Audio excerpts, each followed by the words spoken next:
আশা করছি আপনারা সবাই ভালো আছেন। আমাদের ভিডিওগুলো যদি আপনাদের ভালো লেগে থাকে তাহলে লাইক দিন, শেয়ার করুন এবং চ্যানেলটি সাবস্ক্রাইব করে আমাদের সাথে থাকুন। তো চলুন আর বেশি দেরি না করে ঘটনায় চলে যায়। আজ যে ঘটনাটি পাঠিয়েছেন উত্তর কোরিয়া থেকে নাহিদ হোসেন, তার গ্রামের বাড়ি সুনামগঞ্জ। উত্তর কোরিয়ার একটি নির্জন এলাকায় অবস্থিত একটি বাড়িকে ঘিরে আজও এক ভয়ঙ্কর রহস্য দানা বেঁধে আছে। স্থানীয়দের কাছে এটি পোড়া ভূতের বাড়ি নামে পরিচিত, আবার অনেকেই একে অভিশপ্ত বাড়ি বলে ডাকে। চারপাশে গাছপালা ঘেরা, দিনের বেলাতেও বাড়িটাকে কেমন যেন নিস্তব্ধ আর ভারী মনে হয়, আর রাতে তো কেউ ধারে কাছেও যেতে চায় না। এই বাড়ির পেছনের ঘটনাটা যতটা দুঃখজনক, ঠিক ততটাই ভয়ঙ্কর। এই বাড়িতে একসময় ভাড়া থাকতেন একজন সরকারি কর্মজীবী লোক। ছোট্ট সুখী পরিবার, তিনি, তার স্ত্রী আর একমাত্র মেয়ে। বাইরে থেকে দেখলে সবই স্বাভাবিক ছিল, হাসি খুশি একটি পরিবার। কিন্তু এক রাতে ঘটে যায় এমন একটি দুর্ঘটনা যা সবকিছু বদলে দেয়। সেদিন গভীর রাতে কোনো এক পার্টি থেকে ফিরে তারা ক্লান্ত অবস্থায় বাসায় আসে। খাওয়া দাওয়া না করেই যে যার মতো ঘুমিয়ে পড়ে। অসতর্কতাবশত রান্নাঘরের চুলা বন্ধ করা হয়নি।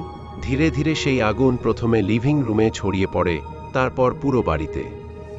গভীর রাত, চারপাশে নিস্তব্ধতা, কেউ টের পায়নি ভেতরে কি ভয়াবহ ঘটনা ঘটছে। আগুন এত দ্রুত ছড়িয়ে পড়ে যে তারা কেউই বের হওয়ার সুযোগ পায়নি। প্রতিবেশীরা ধোঁয়া দেখে যখন ছুটে আসে তখন অনেক দেরি হয়ে গেছে। ফায়ার সার্ভিস এসে আগুন নিয়ন্ত্রণে আনে, কিন্তু ততক্ষণে সব শেষ। ঘরের ভেতর থেকে উদ্ধার করা হয় 3টি পোড়া কঙ্কাল সদৃশ লাশ, লোকটি, তার স্ত্রী আর তাদের ছোট্ট মেয়েটি।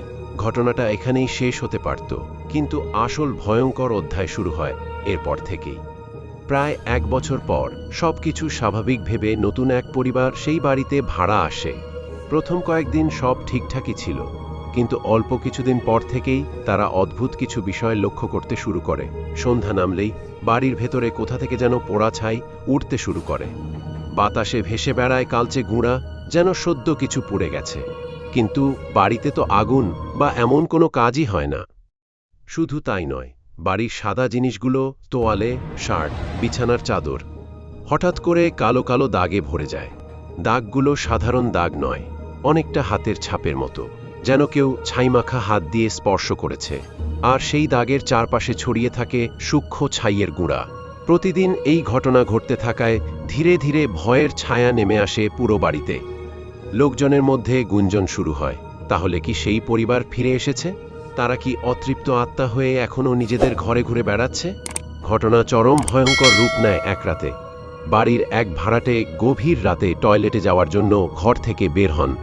চারপাশে নিস্তব্ধতা, লাইট বন্ধ, শুধু অন্ধকার আর অদ্ভুত নীরবতা। কাজ শেষ করে তিনি যখন ঘরে ফিরছিলেন তখন হঠাৎ রান্নাঘরের দিক থেকে খসখস শব্দ পান। প্রথমে ভাবলেন হয়তো কোনো বিড়াল ঢুকেছে, কারণ কিছু খাবার বাইরে রাখা ছিল। তিনি ধীরে ধীরে রান্নাঘরের দিকে এগিয়ে গিয়ে উঁকি দিলেন, আর ঠিক সেই মুহূর্তেই তার শরীর জমে গেল। রান্নাঘরের তাকের পাশে 3টি ছায়ামূর্তি দাঁড়িয়ে আছে। না, দাঁড়িয়ে নয়, মাটির উপরে ভেসে আছে। তাদের আকৃতি মানুষের মতো হলেও অস্বাভাবিক লম্বা, অন্ধকারে তাদের আকার অস্পষ্ট, কিন্তু উপস্থিতি স্পষ্টভাবে অনুভব করা যায়। মনে হচ্ছিল তারা নিঃশব্দে তাকিয়ে আছে তার দিকেই। মুহূর্তের মধ্যেই তিনি চিৎকার দিয়ে অজ্ঞান হয়ে যান। পরদিন জ্ঞান ফিরে তিনি সব ঘটনা খুলে বললে বাড়ির সবাই মিলে রান্নাঘরে গিয়ে দেখে তাকের ওপর স্তূপ হয়ে জমে আছে ছাই। পরিষ্কার পরিচ্ছন্ন জায়গায় হঠাৎ করে এই ছাইয়ের উপস্থিতি যেন আরও রহস্যময় হয়ে ওঠে। এরপর পুরো এলাকায় আতঙ্ক ছড়িয়ে পড়ে। কেউ আর ওই বাড়ির কাছে যেতে চায় না। বাড়ির মালিকও ভয়ে সেটি বিক্রি করতে চান, কিন্তু কেউ কিনতে রাজি হয় না। ঘটনা এখানেই শেষ নয়। এলাকার এক কৌতূহলী ব্যক্তি সত্য জানার জন্য বাড়ির ভেতরে নাইট ভিশন ক্যামেরা বসান। কয়েক রাত রেকর্ড করার পর ক্যামেরায় কিছু অস্বাভাবিক জিনিস ধরা পড়ে। যদিও ঠিক কি দেখা গিয়েছিল তা সে কাউকে স্পষ্ট করে বলেনি, শুধু বলেছিল ওগুলো মানুষ না। কিন্তু সেই কথার কয়েকদিন পরই তাকে নিজের ঘরে মৃত অবস্থায় পাওয়া যায়, বিষপান করে। তার মুখে ছিল অদ্ভুত এক ভয়ের ছাপ। এখনো কেউ জানে না সেই ক্যামেরায় ঠিক কি ধরা পড়েছিল। আজও সেই বাড়ি ফাঁকা পড়ে আছে।